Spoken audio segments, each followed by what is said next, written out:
Good afternoon and welcome to CollaborEAT Live. My collaborative team is a not-for-profit corporation. Our mission is to provide marketing and educational opportunities for our members in building more successful collaborative practices utilizing our digital and virtual marketing outlets. My collaborative team's CollaborEAT Live provides digestible content to both professionals and the public on a variety of topics relating to the collaborative process. Topics ranging from ethical considerations, best practices, problem solving, marketing, and today's topic on ethics. CollaborEAT Live provides thought-provoking conversation and educational information about the collaborative process. With me today is Jeff Wasserman. Jeff is of counsel to the firm of Shapiro, Blassie, Wasserman, and Herman, PA. He's a fellow of the International Academy of Family Lawyers, dealing primarily with international child abductions. He's been recognized by Martin Del Hubble as a preeminent AV-rated lawyer by his peers for many years and is recognized in Who's Who. Jeff has consistently been recognized as a super lawyer by Super Lawyers magazine and as a top lawyer in the South Florida Legal Guide. He served as chair of the Florida Law section of the Florida Bar, the Family Law section of the Florida Bar, and as chair of the Family Law Rules Committee of the Florida Bar. He currently serves on the board of directors of the Florida Academy of Collaborative Professionals and on the IACP Ethics and Standards Committee. Jeff, welcome. Thank you. I appreciate being here. Yeah, we love having you. For many of you who are MCT followers on our Friday afternoon happy hours, Jeff is always our go-to guy when it comes to ethics. He's always got his ethics book ready. Jeff, tell me, why is it important for professionals to practice using the standards and ethics set forth by the IACP? Well, let me give you my background first. I chaired two ethics committees for the Florida Bar when I was a young lawyer. And I've always felt that all of us who are professionals need to be participating in whatever program we participate in on an ethical basis. It's the foundation of what we do. And I don't care whether you're financial professionals, MHPs, attorneys. If you have the ethics of an alley cat, people are going to know that, and they're not going to respect what you're going to be discussing with them when it comes to team meetings and things of that nature. So your reputation, you spend a career building it, and you can destroy it in 5 minutes. So ethics is a very, very important thing for all of the professionals in collaborative. Jeff, do you find the collaborative ethics and the ethical standards to be a little bit different than even some of our professional ethics? And I personally find it to be a playbook. Okay, it tells us how to practice. It answers questions anytime you have an issue. Well, it tells us how to practice in the collaborative process. However, we are all governed by our different professional ethics. As a Florida lawyer, I have to answer to the Florida Bar, which answers to the Supreme Court. And we are guided by the rules regulating the Florida Bar, which provides what we need to do as attorneys to maintain our ethical standards. And they trump, pardon my expression, the collaborative ethical standards of whatever state you're in or the IACP ethical standards. You always have to look at your own profession's ethical standards first. But for the process itself, IACP has provided the roadmap, so to speak, of how to begin the process, what you do during the process, and what happens when the process is concluded. And the process can conclude either by a resolution or a termination as set forth in the IACP standards. So it does answer all those questions of really how to get the process done from start to end. It does become that, as you called it, a roadmap or a playbook. Yeah, it does.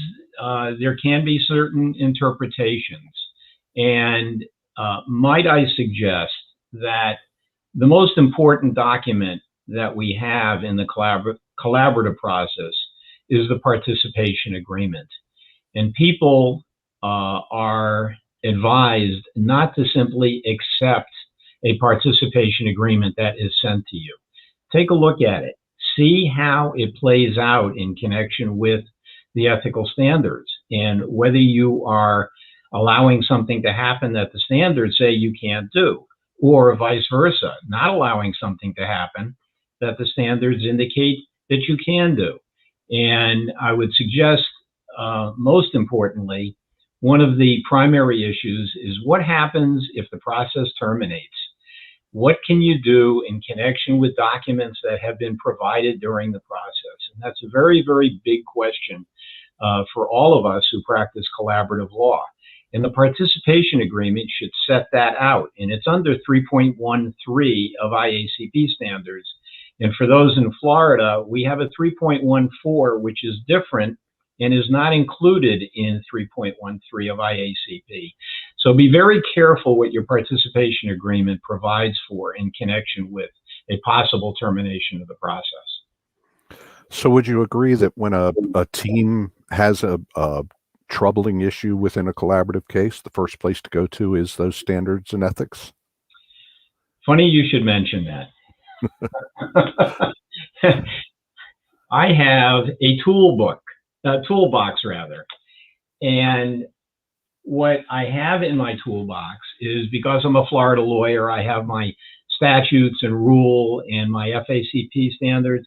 I also have the IACP standards. And I have that at any team meeting that I attend, because if I have to look something up, whether it be what the statute is if you're UCLA state, or a rule if you're governed by rules, you have the standards that you can immediately look to in order to arrive at an answer during the team meetings. And what do you suggest, or what happens when a professional team disagrees on the interpretation of the standards and ethics? That's a good question. They should be able to reach out to somebody in their community and get another opinion, separate and apart from what's going on in that process itself, so that you're not divulging any confidential information, but in general sense, how to interpret one of the sections of the standards and ethics. That's a great comment, Jeff, because I would suggest that to everyone, that you have people either in your community or around the country even, who are involved in ethical standards, who know these standards, serve on the committees. They're great resources. And by the way, Ed, let me interject. At your last Friday afternoon meeting, we had such an issue come up. And one of the people is a PsyD, and the issue evolved around what a MHP may or may not be able to do.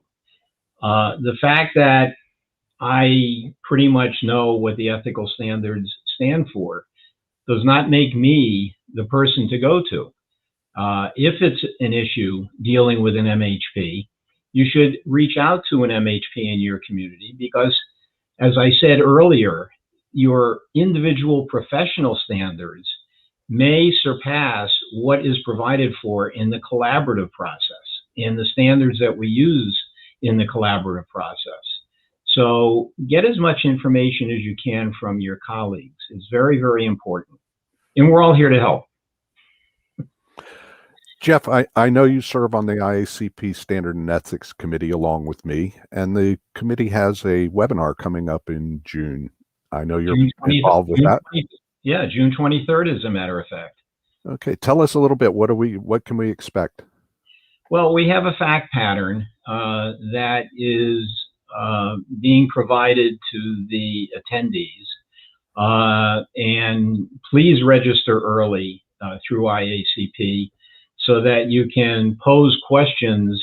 There are 4 panelists Melissa Sukowski is heading up the panel with Aileen Lammers. Lammers. Lammers. I had a senior moment. Right. And Martha Alfonso and I are on the professional team, and we're going to do a pre-brief, debrief situation based on the fact pattern and what takes place, utilizing the IACP standards to discuss different issues that have come up or should be recognized as being issues under the minimum standards. So will people be able to submit questions to the group and get them answered? Yes. I encourage people to sign up early, send in your questions. We've only had one question from an attendee so far, and we would love to receive more questions so that we can be more relevant to those who are watching the presentation. And by the way, it's going to be a dual presentation.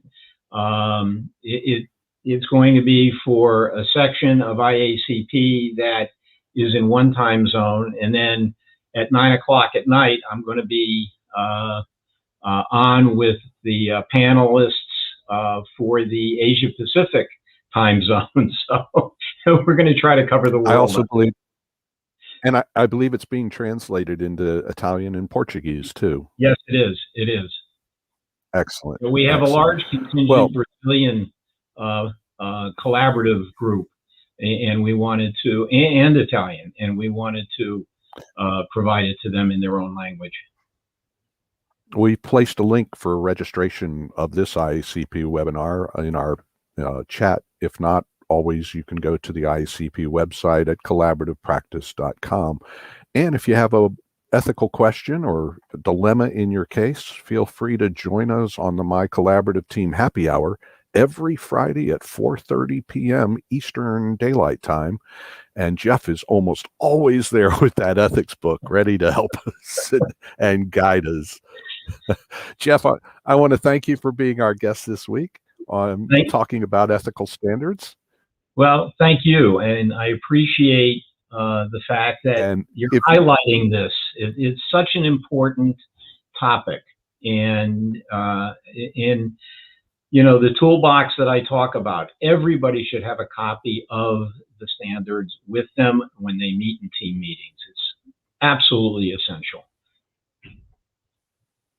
Great. Well, thank you very much, Jeff, for joining us. And if you have a topic to discuss or would like to come on to our CollaborEAT Live, make sure you get in touch with us at info@mycollaborativeteam.com and check out our former CollaborEAT Lives on our Facebook Live or our YouTube page or on our website, mycollaborativeteam.com. Once again, Jeff, thank you very much. Thank you for having me.